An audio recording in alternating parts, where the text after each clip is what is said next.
Musicien, saxophoniste, compositeur et auteur du célèbre hit Soul Makossa, Manu Dibango est un véritable monument de la musique africaine et de son influence à l'échelle mondiale.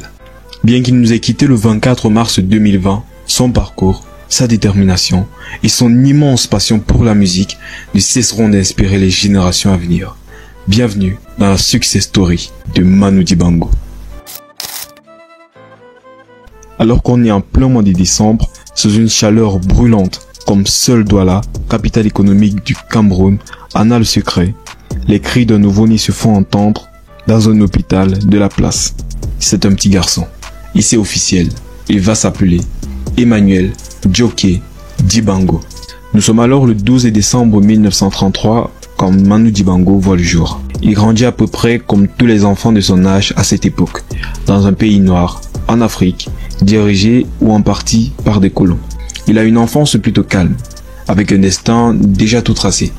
Mais les choses sont loin de se passer exactement comme prévu.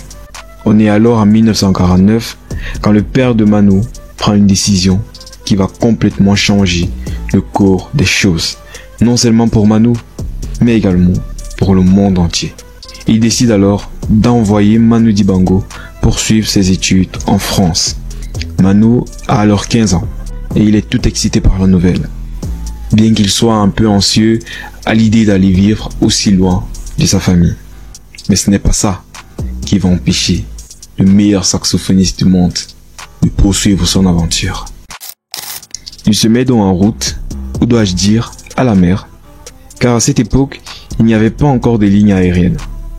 Il s'y est donc rendu à l'aide de cargos, de sortes de bateaux, d'immenses bateaux, à but commerciaux.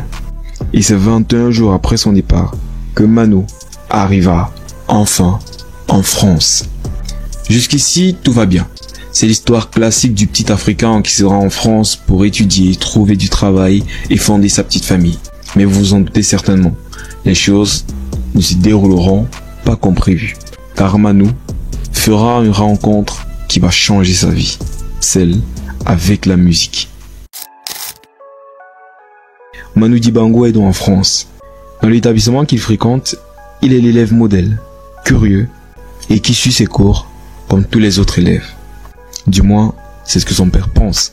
À l'arrivée de Manu en France, il s'est très vite pris de passion pour la musique, au point de quelquefois négliger ses études.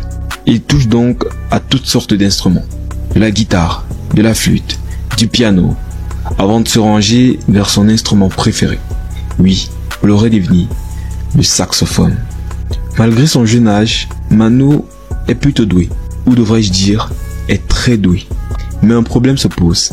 Si Manu est allé en France, c'est pour suivre ses études, et non la musique. Mais cela n'a pas l'air d'inquiéter notre cher Manu, d'autant plus qu'il a d'autres chats à fouetter. De nombreux concerts et spectacles qu'il a été appelé à donner dans différentes villes de France lui prennent beaucoup trop de temps, au point où lorsque les résultats du baccalauréat sortent, Manu a échoué. Cette nouvelle est loin de ravir à son père. Il décide alors de lui couper les vivres. Manu est bouleversé, mais pas au point d'arrêter de vivre de sa passion, la musique. Alors les années passent, et Manu s'impose clairement sur la scène musicale mondiale. Cela devient donc une évidence.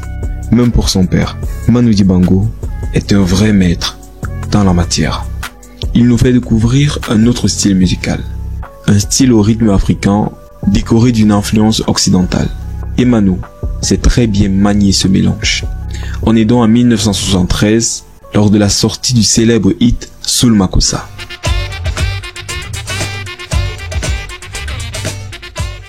Un hit qui a notamment été repris à plusieurs reprises par des artistes très célèbres tels que Michael Jackson, Rihanna, Will Smith, etc. Le parcours musical de Manu est bien plus que le parcours d'un simple Africain qui a réussi dans la musique. Mais c'est le parcours de toute l'Afrique. Le parcours d'une Afrique qui a su s'imposer sur la toile mondiale. Le parcours d'une Afrique qui a tellement à offrir. Malgré son décès en 2020, Manu Dibango reste et demeure une légende, dont l'héritage artistique continue d'inspirer et d'émerveiller les populations du monde entier. Je vous remercie d'avoir regardé jusqu'à la fin.